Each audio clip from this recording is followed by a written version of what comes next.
अंतरिक्ष हमेशा से इंसान के लिए एक रहस्य और एक चुनौती रहा है। जब से हमने आकाश की ओर देखना शुरू किया, हम यह सोचते आए हैं कि हम अकेले नहीं हैं, और अगर एक दिन पृथ्वी हमारे लिए रहने योग्य न रहे तो हम कहां जाएंगे।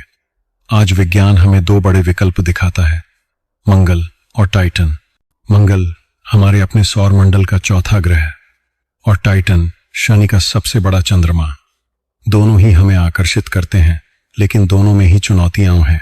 मंगल, जो हमेशा से इंसान की कल्पना में बसा है, उसकी लाल सतह, उसकी प्राचीन घाटियां और बर्फ से ढके ध्रुव, ये सब हमें वहां बसने का सपना दिखाते हैं। वहां का दिन लगभग 24 घंटे 37 मिनट का है, यानी हमारी जैविक घड़ी के करीब।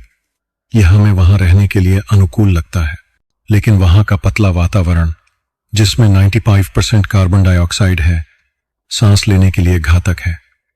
तापमान अक्सर 60 डिग्री सेल्सियस के आसपास रहता है, और धूल के तूफान, जो महीनों तक चल सकते हैं, वहां जीवन को और कठिन बना देते हैं।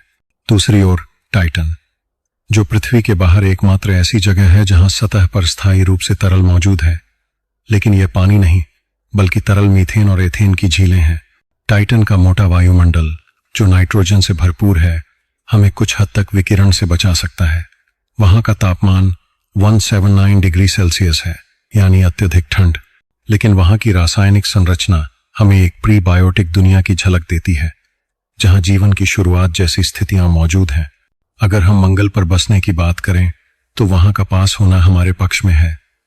मंगल तक एक अंतरिक्ष यान को पहुंचने में लगभग 6 से 9 महीने लगते हैं, और तकनीकी रूप से हम पहले से ही वहां रोबोटिक मिशन भेज रहे हैं। नासा का परसेवरेंस रोवर, चीन का जूरोंग रोवर और पिछले कई मिशन हमें वहां की सतह और वातावरण के बारे में गहरी जानकारी दे चुके हैं। मंगल की सतह पर हमने पानी के प्राचीन सबूत पाए हैं, यहां तक कि कुछ जगहों पर अभी भी भूमिगत बर्फ के रूप में पानी मौजूद है। यह पानी जीवन के लिए जरूरी है, पीने के लिए और ऑक्सीजन बनाने के लिए। टाइटन तक पहुंचना बिल्कुल अलग कहानी है। शनि तक पहुंचने में ही 7 साल लग सकते हैं, और फिर टाइटन की कक्षा में प्रवेश करने के लिए अलग से ऊर्जा और समय चाहिए। अभी तक कैसिनी-हाइगन्स मिशन ही टाइटन की सतह पर उतरा है, और उसने हमें वहां के अद्भुत नजारे दिखाए हैं। तरल मीथेन की नदियां, बादलों से ढका आसमान और जटिल ऑर्गेनिक मॉलिक्यूल्स, ये सब किसी विज्ञान फंतासी फिल्म जैसे लगते हैं, लेकिन ये वास्तविक हैं। मंगल का एक फायदा है कि वहां पर सौर ऊर्जा का इस्तेमाल संभव है। सूर्य की रोशनी वहां पृथ्वी की तुलना में कमजोर है, लेकिन फिर भी पर्याप्त है। टाइटन पर सूर्य की रोशनी बहुत कम पहुंचती है, क्योंकि वह शनि के दूर के हिस्से में है और उसके मोटे बादल प्रकाश को और कम कर देते हैं।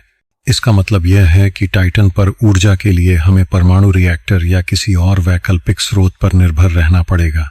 टाइटन का सबसे बड़ा फायदा उसका वायुमंडल है, जो हमें खतरनाक सौर और ब्रह्मांडीय विकिरण से बचा सकता है। मंगल पर ऐसा कोई सुरक्षा कवच नहीं है। वहां पर अगर हमें लंबे समय तक रहना है तो हमें भूमिगत कॉलोनी बनानी पड़ेगी या विकिरण रोधी संरचनाओं में रहना होगा। मंगल की सतह पर गुरुत्वाकर्षण पृथ्वी का लगभग 38% है, यानी आप वहां पर ज्यादा ऊंचा कूद सकते हैं, भारी चीजें आसानी से उठा सकते हैं। लेकिन लंबे समय तक कम गुरुत्वाकर्षण में रहना हमारे शरीर पर बुरा असर डाल सकता है। मांसपेशियां और हड्डियां कमजोर हो सकती हैं। टाइटन का गुरुत्वाकर्षण तो और भी कम है, सिर्फ 14%। वहां पर चलना, दौड़ना या इमारत बनाना पूरी तरह अलग अनुभव होगा। मंगल पर पहला मानव मिशन आने वाले दशकों में संभव है। स्पेसएक्स, नासा और अन्य अंतरिक्ष एजेंसियां पहले से ही योजनाएं बना रही हैं। टाइटन पर मानव भेजना अभी दूर की बात है।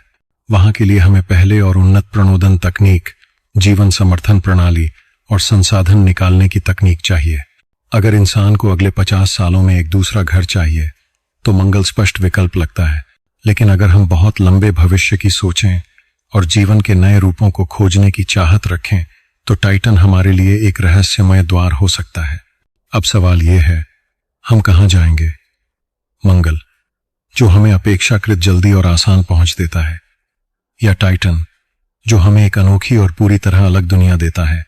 जवाब शायद दोनों में है।